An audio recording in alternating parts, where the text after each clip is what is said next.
گولڈے شریف دے مرید ہیں ماشاءاللہ. قرآن شریف آندہ نہیں کہ نہیں جی کدے پڑھیا نہیں, خالی گولڈے شریف دا مرید ہیں. نماز پڑھی نے پر اکثر رہی جاندی جی. روزے رکھے نے اکھ نہیں جناب, وہ بھی اکثر تکلیف ہی رہنی ہے جی.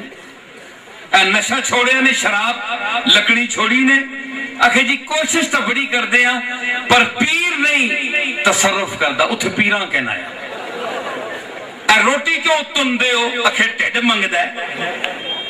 شراب کیوں پین دے ہو, پیر چھوڑاندہ نہیں.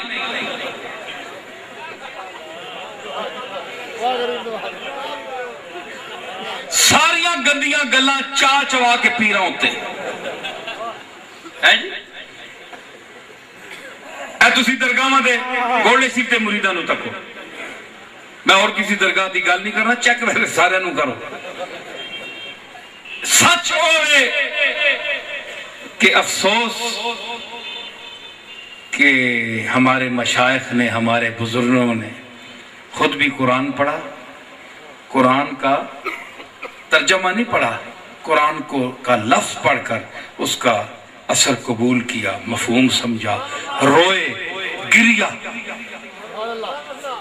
ٹھیک ہے, مرید کہڑے جی جنہاں قرآن کدے پڑھے ہی نہیں.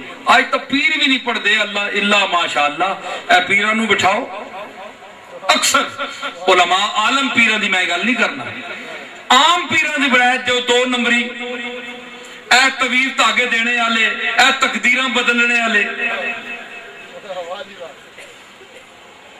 اے توتے نال فال چکنے والے, اللہ دی مشیت نو بدلانے والے.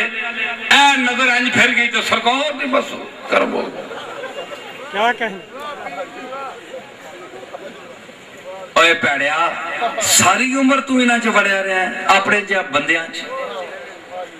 ایڈی وڈی چھت والا جس دی نہ زمین مکتی ہے نہ آسمان مکتا ہے,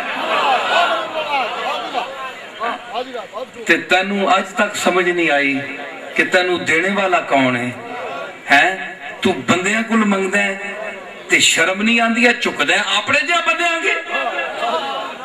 اس دے اگے چک آؤ, انہاں پیرہ نو ویکھو, انہاں مشائخ نو ویکھو جڑے توانوں آپے بچ نہیں پساندے کہ اسی تو اڈے مشکل کشاں ہاں, اسی تو اڈے حاجت رواں ہاں.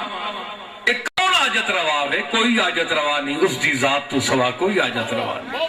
میں خواجہ پیر مہر علی شاہ دے گھر وچ جمیا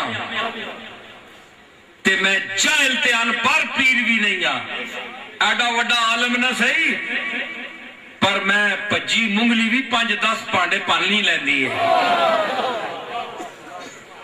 میں سچ کہہ رہے ہیں, اللہ نو حاضر ناظر سمجھ کے کہہ رہے ہیں, میں عقیدہ سچ بیان کر رہے ہیں توڑے. یہ سچ ہے, اے توڑے اندر لیسی گل اگر میں سچیت لیوے کی. اگر ایمان کی سدے نہیں, کوئی بے ایمان بڑھ جائے تو بڑھے, جو بے ایمان بننا چاہتا ہے وہ بن جائے. اگر آپ مجھ سے تعلق رکھتے ہیں اور میرے دادا بابو جی اور پردادا پیر مہر علی سے تعلق رکھتے ہیں تو آج سے یہ ایمان رکھیں کہ وہی مشکل کشا ہے, وہی حاجت روا ہے, اسی کے سامنے آپ نے التجا پیش کرنی ہے, اور آپ کی انشاءاللہ کشتیاں ڈوبتی ہوئی کشتیاں تر جائیں گے.